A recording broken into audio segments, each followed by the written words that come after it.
안녕하세요. 김어준입니다. 문재인 대통령이 취임했습니다. 박근혜 전 대통령의 권한정지, 파면, 구속까지 이어진 무려 5개월 넘는 대통령 거리 상태 기간의 국정 공백도 어마어마하고 미국, 중국 사이에서 고차방 정식으로 풀어내야 할 사드와 북핵부터 일본 정부와의 위안부 문제, 경제 문제, 취업, 복지, 재벌, 검찰, 세월호, 최순실, 4대강, 자원외교 우선순위를 따지기 힘들 만큼 중요하고 시급한 문제가 너무 많습니다. 대선 기간 각 후보, 지지자들 간 주고받았던 거친 공방으로 인한 상처도 여전히 시립니다. 생각해보면 작년 가을부터 대한민국 전체가 촛불과 탄핵과 대선으로 숨고를 사이도 없이 정신없이 달려왔습니다. 해서 이제 이 말을 꼭 하고 싶습니다. 대통령도 국민도 이제 숨 좀 돌리고 합시다. 한 템포만 늦추고 한 발짝만 뒤로 물러서서 한 뼘만 서로에게 관대해지고 조금만 더 크고 조금만 더 길게 보고 숨 좀 돌리고 합시다. 갈 길이 멉니다. 김어준 생각이었습니다.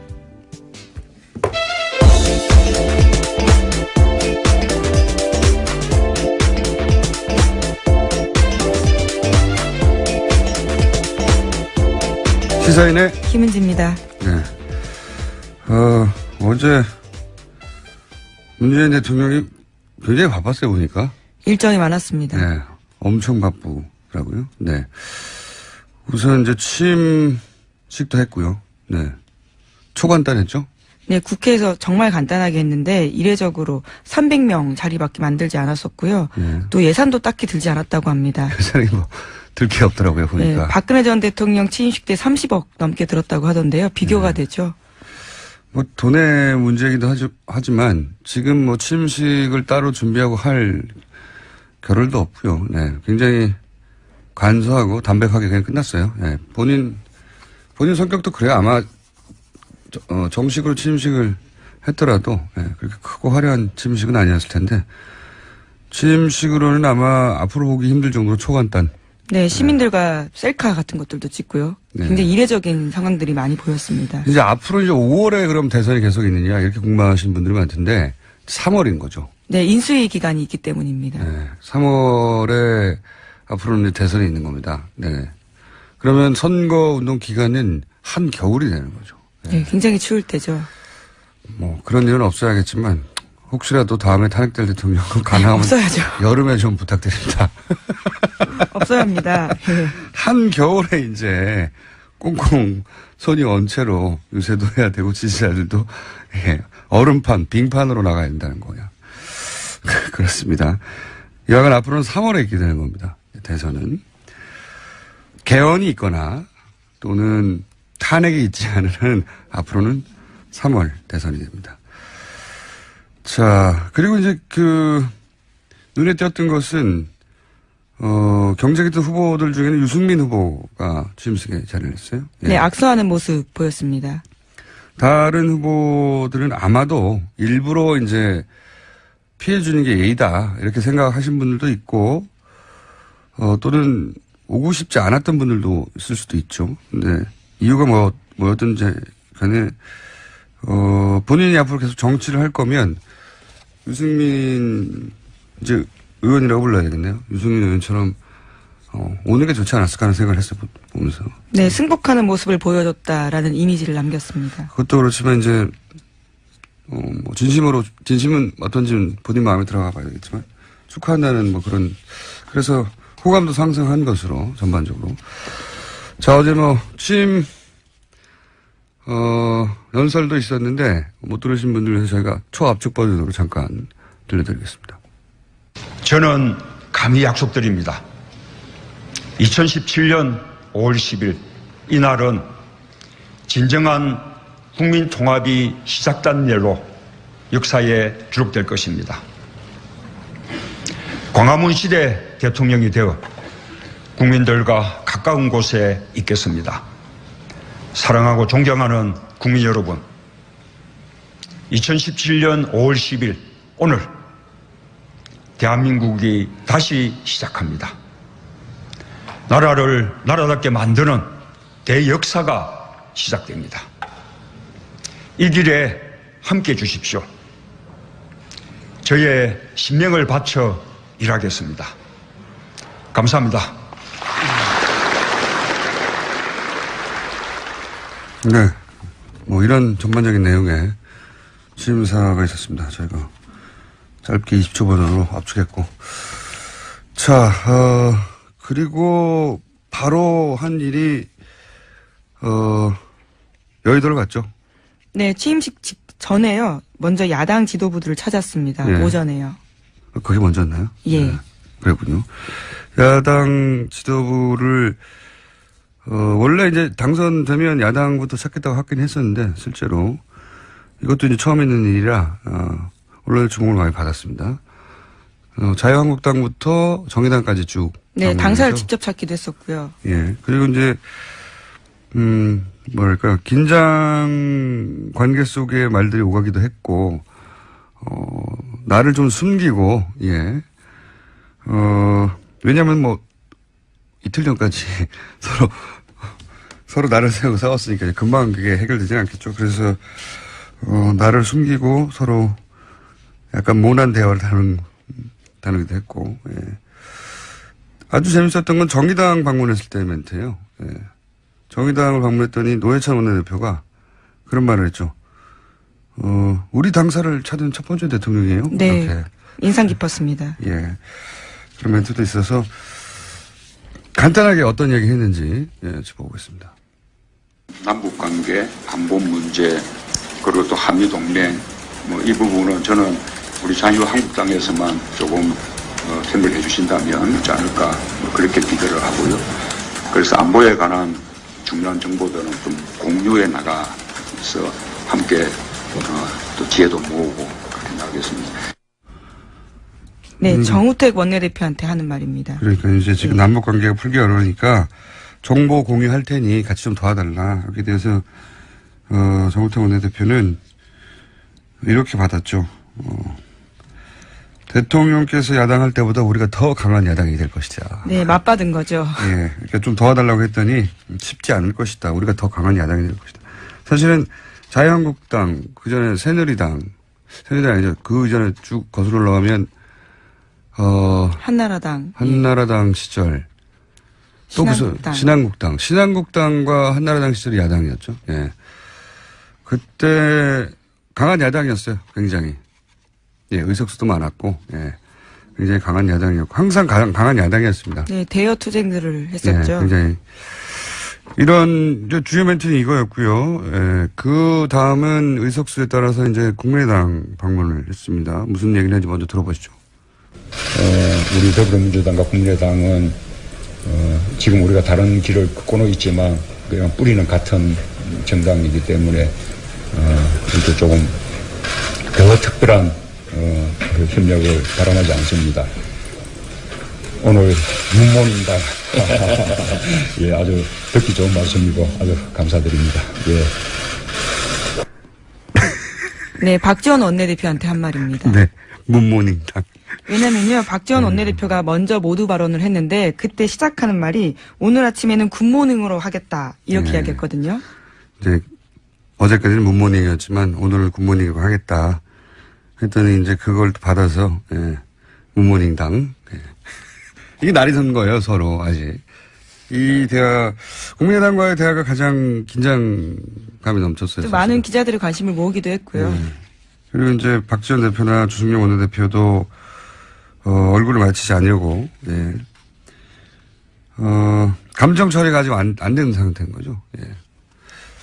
뭐, 좀 더 이렇게 유연하게 했으면 훨씬 더, 뭐랄까요, 더 강하게 보였을 텐데, 하여튼 이 장면은 나중에 계속 화제가 될 것 같아요. 두고두고. 예. 문인당. 바른정당도 물론 갔습니다. 예. 바른정당. 예, 연이어서 갔죠. 네. 들어보겠습니다. 우리 경제 위기뿐만 아니라 안보 위기, 특히 한미동맹 더 튼튼히 하면서 또 남북관계도 제대로 풀어나가야 되는 이런 부분들에 대해서 특히 우리 바른정당에서 협력해 주신다면 훨씬 더 우리가 어려움을 헤쳐나가는데 큰 힘이 되지 않을까 그렇게 생각하고. 보수정당은 이제 남북 문제 풀 때 좀 도와달라는 말을 공통적으로. 네, 주호영 원내대표한테 한 말입니다. 네. 오히려 이제 바른정당은 좀 허기했습니다. 네. 탄핵에 대해서 이야기하면서 입장이 같았다라는 네. 식의 이야기를 한 거죠. 바른정당이 오히려 국민의당이나 자유한국당보다는 분위기가 좋았다. 네. 그래서 뭐 특별히 저희가 짚을 대화는 없고요. 자, 그리고 그다음 정의당 잠깐 보겠습니다. 심상정 후보와는 어젯밤에 서로 축하와 위로를 나누는 그런 통화를 했습니다. 저는 정의당이 이번에 뜻을 이루지는 못했지만 그러나 정의당의 어떤 가치, 정책 지향 이런 것을 국민들에게 알리는 데는 저는 충분히 성공했다고 생각하고. 자, 그랬더니 이제 당사를 찾은 첫 번째 대통령 얘기가 나왔던 거고요. 네, 노회찬 원내대표한테 한 말인데 노회찬 원내대표도 화답을 하면서 야당 정치인과 소주 한잔하는 대통령 모습 보고 싶다라는 식의 일종의 제안을 했습니다. 자, 근데 제가 보니까 토론회 때부터 훨씬 말을 잘하더라고요. 조금 더 편안해진 상태이기 네. 때문으로 짐작되는데요. 토론회 때 그렇게 했으면 좀 더 표를 얻었죠.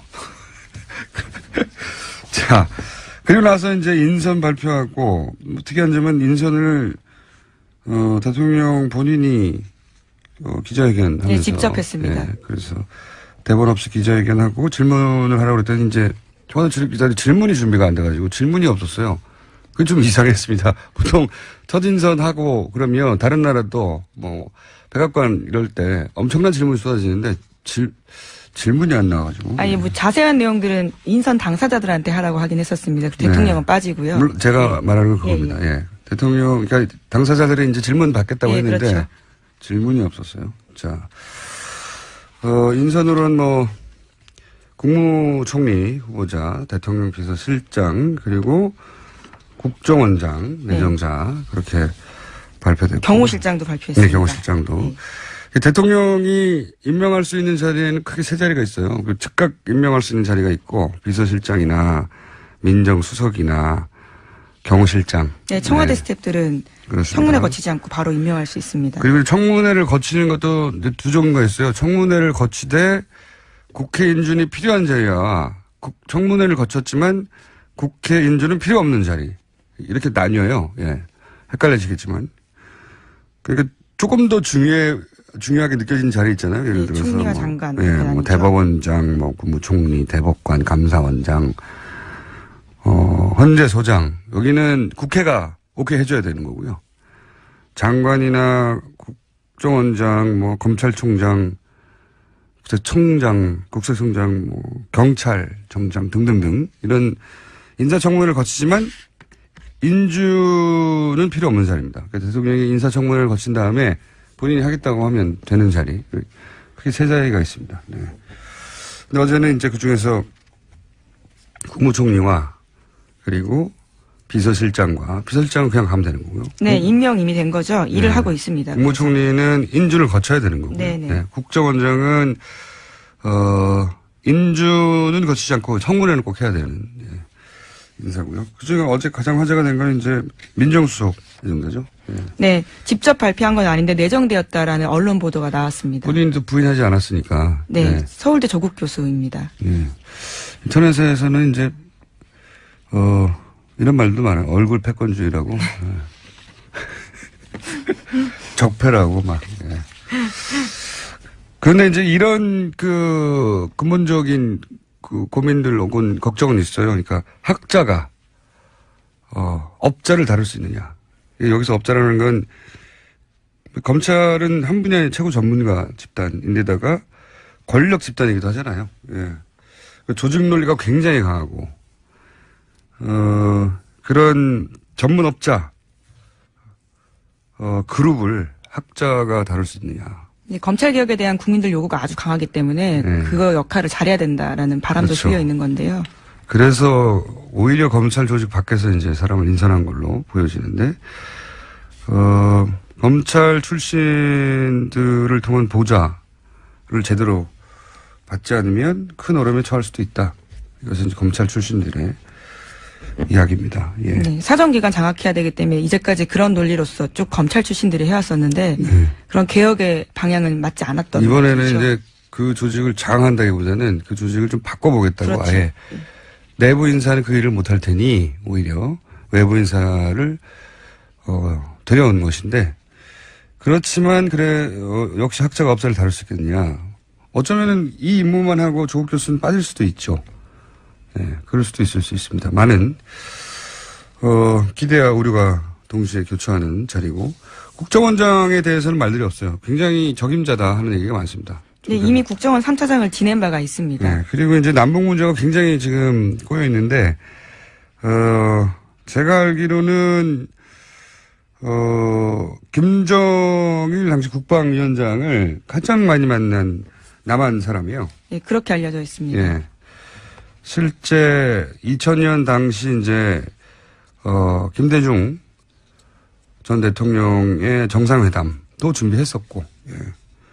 그리고 3차장도 했었고, 해서 이 이상 문재인 인력풀 중에 이 이상의 적임자가 있느냐. 그래서 아무 말이 뒷말이 없는 적합한 인사였다고 평가를 받고. 네, 또 국정원 개혁에 대한 요구도 굉장히 크잖아요. 네, 그러다 보니까요, 국정원 개혁 약속하는 후보자에 대한 기대도 큽니다. 예, 그래서 적임은 보통 하마평 여러 갈래로 나오는데 이 국정원장에 대해서는 말들이 없습니다. 잘 됐다고 다들. 그리고 이제 경호 실장은 이제 노무현 전 대통령의 마지막 경호 원이다. 네, 이렇게 봉화마을에까지 서 있었죠. 네, 자전거 같이 타고 다니던 네, 유명한 사진입니다. 양말입니다. 네. 그런 인사들이 이제 이루어졌고요. 자, 그리고 다른 당 사정도 잠깐 짚어볼까요? 네. 네, 홍준표 전 후보, 전 지사는요, 어제 자신의 SNS를 통해서 자유대한민국을 위해 할 일이 남아있다. 세상에 다시 부를 때까지 기다리겠다. 이렇게 남겼습니다. 당 안팎에서는 홍 후보가 당권 도전 시사했다라는 해석도 나옵니다. 자유한국당의 홍준표 후보는 사실은 당의 지원을 적극적으로 받지 못했죠. 실제. 개인 기로가 거기까지 간 것이고. 네. 그리고 이제 계보가 없고, 실제 세가 없고, 본인의 계보라고 할 만한 현직 국회의원이 사실상 전무합니다. 그런 대선 후보도 처음이었는데, 사실상 자신의 계보가 전혀 없는 대선 후보로 2위까지 하긴 했는데 이제는 이제 대선이 끝났으니까요. 당권을 누가 잡냐 가지고 큰 계보 간의 격돌이었을 것이고 홍준표 후보는 혼자 또다시 이제 당권에 도전해서 당권을 잡아보겠다. 뭐 이런 구상인 것 같습니다. 네. 예, 우선은 한 달 정도는 미국에 있다 올 거다라고 합니다. 한 달이면 왜 국내에 계셔도 되는데. 네. 예, 당대표 선거가 6월이나 7월 정도에 예상되어 있거든요. 네. 만약에 이제 귀국하면 저희가 인터뷰 한번 추진해서 전혀 다른 각도에서 인터뷰 한번 해보겠습니다. 자, 그리고 안철수 이제는 뭐라고 했나요? 전 의원. 예. 네, 전 의원도 입장을 냈습니다. 네, 어제 국민의당에서 선대위 해단식을 하면서 나온 메시지인데 안철수 전 의원은 당분간 휴식 취하겠다고 하면서도 좌절하지 않겠다라고 말했습니다. 재기 의사 밝힌 겁니다. 네, 삼수를 하겠다는 거죠. 네, 확실하게. 보통 이렇게 이제 대선에서 뭐 2번 정도 치고 나면 과거 김대중 전 대통령의 경우도 그랬고 일단은 정계 은퇴나 한 발 물러서는 포지션을 취했다가 한 최소한 2년, 3년 지나고 나서 복귀하거나 했는데 그럴 의사가 없다. 예, 지금부터 바로 준비에 들어가겠다. 그런 메시지인 것 같습니다. 네. 이제 본인의 의지는 그런데 안철수 전 의원이 문재인의 길을 갈 것인지 문국현의 길을 갈 것인지는 이제 앞으로 본인 하기 나름이겠죠. 갈림길에 서 있는 것 같고요. 만약에 이제 삼수를 한다면 앞으로 많은 이야기 기회가 있겠지만 자신이 있는 걸로 가지고 승부하는 게 좋겠다 그런 생각이 들었어요. 저는 이 메시지를 보면서 자신한테 부족하기 때문에 혹은 없는 것을 있는 것처럼 연기하거나 노력해서 커버하는 것으로는 그 전략을 수용해야 되지 않을까. 아주 간단한 예로 목소리도 그냥 본인 목소리를 하는 게 낫다. 저는 그거가 여하간 목소리로 상징되는 그냥 애초에 본인이 가진 것으로 승부하고 그걸 업그레이드하는 게 낫지 않겠나 그런 생각을 이 메시지를 보면서 했고요. 자, 한두 가지 정도 뉴스 더 짚어볼 수 있을 것 같습니다. 네, 어제 세월호에서요. 사람의 뼈로 추정되는 뼈가 2점 나왔습니다. 그렇군요. 세월호에 관련된 대선 막바지에 많은 분들이 잊고 있었는데 세월호 관련 뉴스도 앞으로 계속 저희가 네. 짚어드리기로 하겠고요. 추가 수습 기대하게 되는 상황인 거죠. 네, 아직은 그 뼈가 누구의 뼈인지 네, 한 달 정도 걸린다고 합니다. 네, 아직 DNA 분석하고요. 미수습자하고 미수습자의 뼈인지 아닌지는 전혀 확인되지 않은 상태로 예, 뼈 2점이 추가적으로 발견됐고 아주 오래 걸릴 것 같아요. 생각보다. 예. 인양만 하면 금방 될 줄 알았는데 지금 속도라면 몇 개월이 걸릴 수도 있을 것 같습니다. 네. 자, 하나 정도 짧게 짚고 끝낼 수 있을 것 같습니다. 네, 이제 표 분석이 본격적으로 되고 있는데 네. 문재인 대통령이 강남 3구에서도 첫 승리했다고 합니다. 그러니까 서울 25개 자치구에서 모두 이겼다라는 거죠. 그건 처음 있는 일이네요. 예. 진보 보수 무관하게 대부분 이제 강남은 보수에서 항상 점령하고 나머지 지역은 야권 후보가 가져가고 서울 지역은 특히 그랬었는데 이번에는 전 지구가 다. 요 분석은 저희가 오늘은 뭐 간단하게 언급만 하고요. 요 분석은 전국을 가지고 앞으로 분석이 나올 테니까 차근차근 짚어보기로 하겠습니다. 지금까지 시사인의 김은지였습니다. 감사합니다. 자, 그리고 이제 눈에 띄었던 것은, 경제기득 후보들 중에는 유승민 후보가 취임식에 자리를 했어요. 예. 네, 악수하는 모습 보였습니다. 다른 후보들은 아마도 일부러 이제 피해주는 게 예의다. 이렇게 생각하신 분들도 있고, 또는 오고 싶지 않았던 분들도 있을 수도 있죠. 근데 이유가 뭐였든지 간에, 본인이 앞으로 계속 정치를 할 거면 유승민 이제 의원이라고 불러야 되겠네요. 유승민 의원처럼 오는 게 좋지 않았을까 하는 생각을 했어요. 보면서. 네, 승복하는 모습을 보여줬다라는 이미지를 남겼습니다. 그것도 그렇지만 이제 뭐 진심은 어떤지는 본인 마음에 들어가 봐야 되겠지만 축하한다는 뭐 그래서 호감도 상승한 것으로 전반적으로. 자, 어제 취임 연설도 있었는데 못 들으신 분들 위해서 저희가 초압축 버전으로 잠깐 들려드리겠습니다. 저는 감히 약속드립니다. 2017년 안녕하세요. 김어준입니다. 문재인 대통령이 취임했습니다.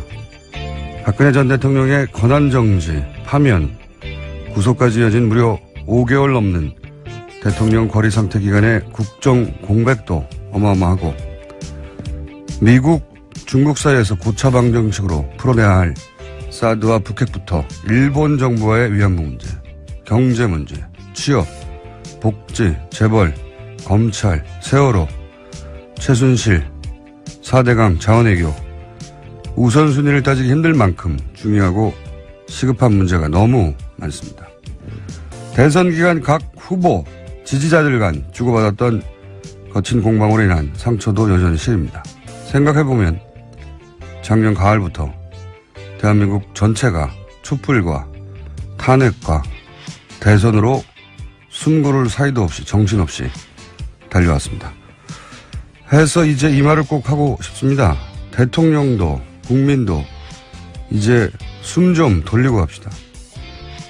올 10일 이날은 진정한 국민 통합이 시작된 날로 역사에 기록될 것입니다. 광화문 시대 대통령이 되어 국민들과 가까운 곳에 있겠습니다. 사랑하고 존경하는 국민 여러분, 2017년 5월 10일 오늘 대한민국이 다시 시작합니다. 나라를 나라답게 만드는 대역사가 시작됩니다. 이 길에 함께해 주십시오. 저의 신명을 바쳐 일하겠습니다. 감사합니다. 네. 뭐 이런 전반적인 내용의 취임사가 있었습니다. 저희가 짧게 20초 버전으로 압축했고. 자, 그리고 바로 한 일이, 여의도를 갔죠. 네, 취임식 전에요. 먼저 야당 한 템포만 늦추고, 한 발짝만 뒤로 물러서서, 한 뼘만 서로에게 관대해지고, 조금만 더 크고, 조금만 더 길게 보고, 숨 좀 돌리고 갑시다. 갈 길이 멉니다. 김어준 생각이었습니다.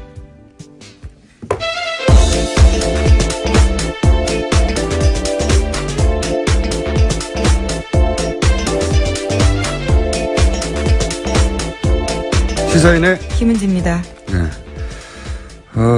어제 문재인 대통령이 굉장히 바빴어요, 보니까. 일정이 많았습니다. 네. 엄청 바쁘더라고요. 네. 우선 이제 취임식도 했고요. 네. 초간단했죠? 네, 국회에서 정말 간단하게 했는데 이례적으로 300명 자리밖에 만들지 않았었고요. 네. 또 예산도 딱히 들지 않았다고 합니다. 예산이 뭐, 들 게 없더라고요, 보니까. 네, 박근혜 전 대통령 취임식 때 30억 넘게 들었다고 하던데요. 비교가 되죠. 뭐, 돈의 문제이기도 하지만, 지금 뭐, 취임식을 따로 준비하고 할 겨를도 없고요. 네. 굉장히 간소하고 담백하게 그냥 끝났어요. 네. 본인 성격도 그래요. 아마, 정식으로 취임식을 했더라도, 네. 그렇게 크고 화려한 취임식은 아니었을 텐데, 취임식으로는 아마 앞으로 보기 힘들 정도로 초간단. 네, 시민들과 셀카 같은 것들도 찍고요. 네. 굉장히 이례적인 상황들이 많이 보였습니다. 이제 앞으로 이제 5월에 그럼 대선이 계속 있느냐, 이렇게 궁금하신 분들이 많던데, 3월인 거죠. 네, 인수위 기간이 있기 때문입니다. 네. 3월에 앞으로는 이제 대선이 있는 겁니다. 네. 그러면 선거 운동 기간은 한 겨울이 되는 거죠. 네, 굉장히 추울 때죠. 뭐 그런 일은 없어야겠지만 혹시라도 다음에 탄핵될 대통령은 가능하면 없어야죠. 여름에 좀 부탁드립니다. 없어야 합니다. 네. 한 겨울에 이제 꽁꽁 손이 언 채로 유세도 해야 되고 지지자들도 예, 얼음판, 빙판으로 나가야 된다는 거야. 그렇습니다. 여하간 앞으로는 3월에 있게 되는 겁니다. 대선은. 개헌이 있거나 또는 탄핵이 있지 않은 한 앞으로는 3월 대선이 됩니다.